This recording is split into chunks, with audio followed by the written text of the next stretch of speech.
Bonjour. Citoyen TV, la chaîne de l'Afrique digne et de sa diaspora, vous présente les brèves.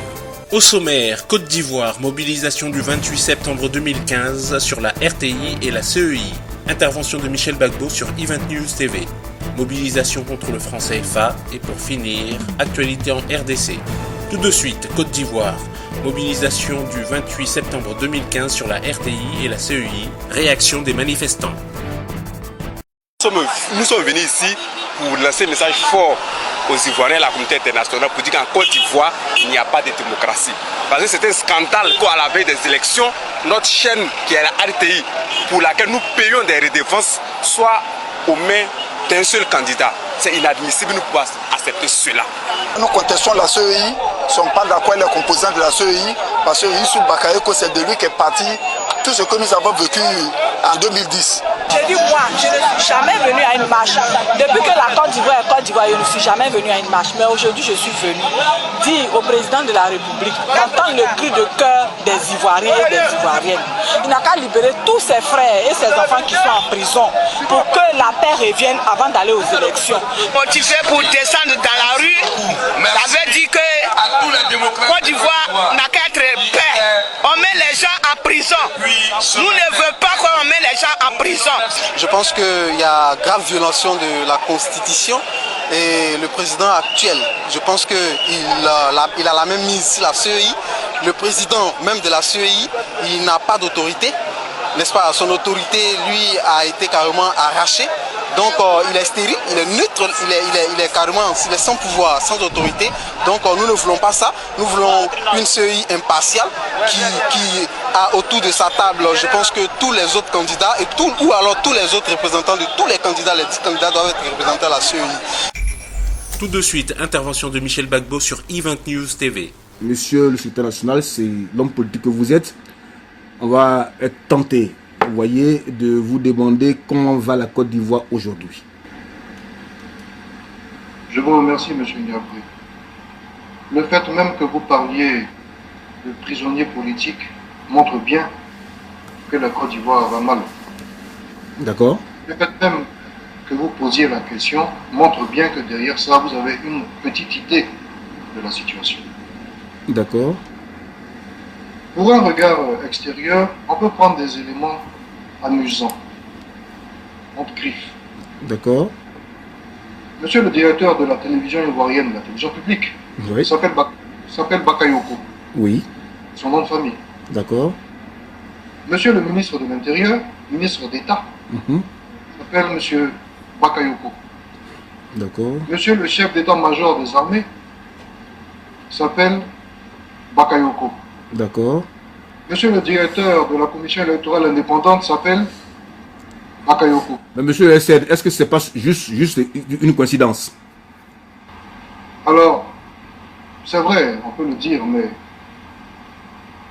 on est dans une situation où un régime tribal, où un régime arrivé par la force des armes, ne va pas à une élection, mais va à une réélection. On propose finalement aux Ivoiriens de choisir entre rester à la maison ou accepter un coup de force constitutionnelle. Voilà la situation dans laquelle nous nous trouvons. Mais justement, par rapport à ces élections, monsieur le secrétaire national, on va rebondir sur l'arrêt de Kone Madou, le juge constitutionnel, qui a validé les candidatures le 9 septembre dernier. Sur 33 candidats qui avaient déposé le dossier, il y en a seulement 10 qui ont été retenus, à savoir la candidature du président sortant, Alassane Dramane Ouattara. Qu'est-ce que vous inspire cet arrêt de M. Kone Madou, qui est le juge constitutionnel? Écoutez, il y a deux éléments qui ressortent essentiellement à travers les médias. Le premier élément, c'est que c'est le problème donc de la partialité de cet honorable magistrat qui était un haut dirigeant de la rébellion et qui, suite à la démission de l'ancien président du Conseil constitutionnel, a validé la candidature donc, de M. Ouattara. Le deuxième élément, c'est le fait que M. Ouattara est inéligible en Côte d'Ivoire. Il lui appartient, puisqu'il a ce problème-là, de procéder à la modification constitutionnelle par voie référendaire comme le prescrit la loi. Malheureusement, encore une fois, nous avons assisté à un déni de droit, nous avons assisté à une création juridique à travers le concept de candidature dérivée. Alors, je comprends bien que, étant président de fait en Côte d'Ivoire, M. Ouattara surtout face à une contradiction. Comment être président et ne pas pouvoir être éligible? C'est cela aussi la contradiction. Est-ce que, monsieur le secrétaire national, est-ce que cette fameuse affaire de l'article 35 qui est extrêmement confligène, est-ce qu'on ne pouvait pas aujourd'hui faire l'impasse là-dessus? Je regrette beaucoup justement qu'on en soit encore là, et je regrette beaucoup le coup de force constitutionnel qui est en train de se dérouler en Côte d'Ivoire. Coup de force militaire au Burkina, coup de force constitutionnelle en Côte d'Ivoire, c'est toujours un coup de force. D'autant que les constitutions sont quand même faites de sorte à prévoir ce genre de situation. Et dans le cadre de la Côte d'Ivoire, la constitution prévoit justement la procédure référendaire pour pouvoir procéder éventuellement, si le peuple veut, à une modification. Mais selon vous, pourquoi est-ce que le président en exercice n'a pas pris cette voie référendaire pour amender la Constitution et porter une rectification sur l'article 35? Vous pourriez lui poser la question. Est-ce qu'il avait craint de ne pas pouvoir sortir vainqueur de ce référendum, ou alors il avait estimé qu'il n'était pas nécessaire qu'il fasse cela? Parce qu'entre-temps, M. Alassane Ouattara a dit que la décision du président Gbagbo de 2007 qui a pris l'article 48 faisait jurisprudence. Est-ce qu'en droit, il était applicable? Il s'agit d'un non-sens juridique. Il s'agit d'arguments, d'éléments de langage, d'éléments de communication pour justifier le coup d'État constitutionnel qui se déroule aujourd'hui en Côte d'Ivoire.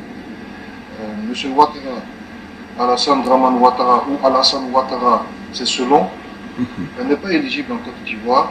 Il a un problème que moi-même j'ai, parce que moi-même je suis originaire française, il n'y a pas de souci, mais il a un problème, et la Constitution prévoit simplement une modalité de modification par voie référendaire.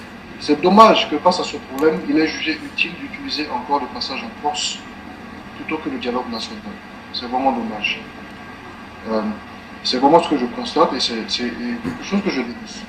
D'ailleurs, il y a eu au niveau de la coalition nationale de la jeunesse pour le changement des protestations ci et là, mais en 2 jours, nous avons près d'une quarantaine de Justement, je suis revenu là-dessus. Quel est aujourd'hui l'état des lieux à la suite de cette manifestation du 10 septembre dernier? Oui, on a à peu près une quarantaine de jeunes de l'opposition qui ont exprimé leur désaccord quant à cette manière honteuse de fouler au pied la Constitution ivoirienne, et qui se retrouvent aujourd'hui en prison. Comme je vous le disais en introduction, malheureusement, exprimer une opinion contraire de celle du pouvoir expose l'individu qui le fait à aller en prison, et c'est vraiment une régression. La Côte d'Ivoire est vraiment, du point de vue des libertés publiques, liberté d'opinion, de réunion, d'expression, la Côte d'Ivoire est réellement en voie de régression. Tout de suite, mobilisation contre le franc CFA. Franc CFA, franc des colonies françaises. Êtes-vous pour ou contre la prolongation de la colonisation? Si oui, eh bien, restez chez vous. Sinon, votre seul devoir, c'est de participer à cette marche historique pour dire non à l'exploitation des peuples, non à la domination économique de la France qui refuse de lâcher son système colonial. Cette même France qui refuse de dédommager les Africains, ne serait-ce qu'un centime d'euro, ne serait-ce que des excuses sincères. Cette même France qui continue l'exploitation de nos richesses, qui crée des conflits chez nous et qui ensuite vient pleurer parce qu'il y a trop d'immigrés en France. Et pour finir, actualité en RDC. Processus électoral en République démocratique du Congo, on en parle encore et on parle des 26 experts venus de provinces de la RDC et des pays africains qui ont terminé leur formation comme observateurs bridge pour le processus électoral ici en République démocratique du Congo. Pendant 10 jours, ces experts nationaux et internationaux ont partagé des modules pour une bonne observation des élections, sous l'œil bien sûr de la CENI RDC, suivi pour ce faire le porte-parole adjoint de la CENI qui réagit. La Commission électorale nationale indépendante est satisfaite parce qu'elle constate que les partis prenantes commencent à se développer. Et là, nous avons eu un de nos partenaires, l'EISA, qui est venu pour la formation des observateurs électoraux. Et comme vous le savez, les rapports après les élections, les rapports des différentes missions d'observation sont très attendus et sont très déterminants pour la crédibilité des élections.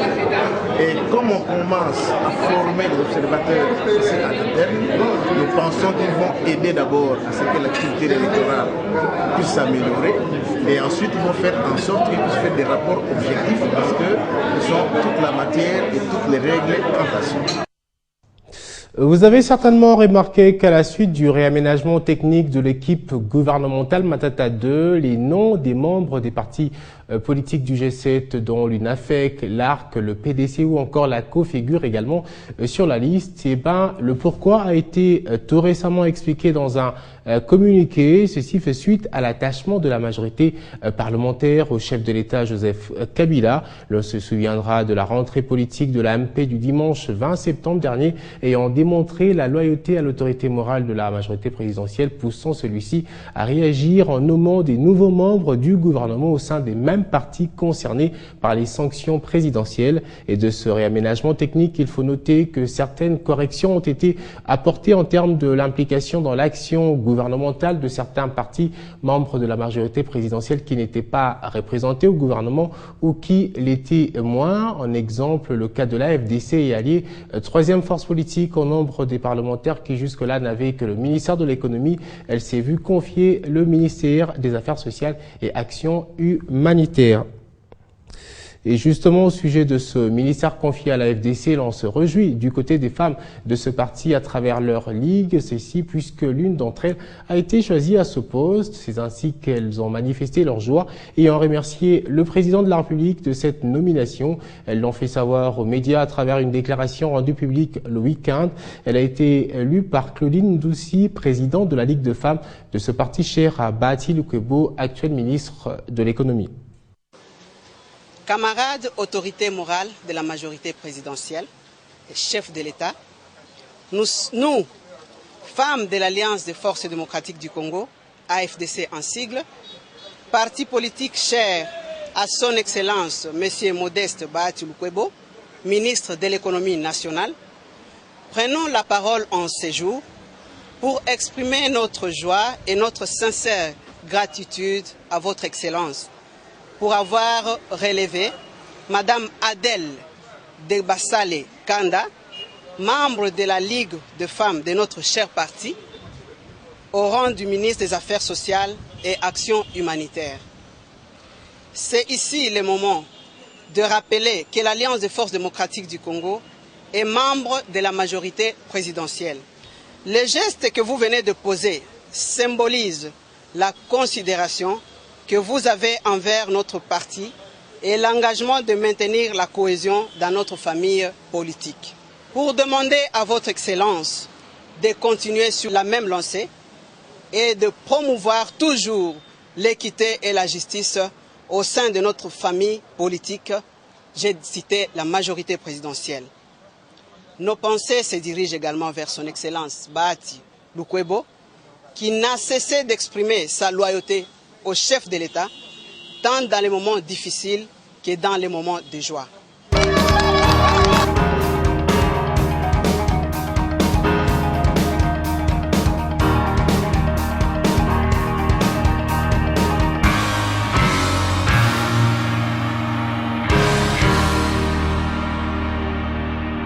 Citoyen TV, la chaîne de l'Afrique digne et de sa diaspora, vous a présenté Les Brèves.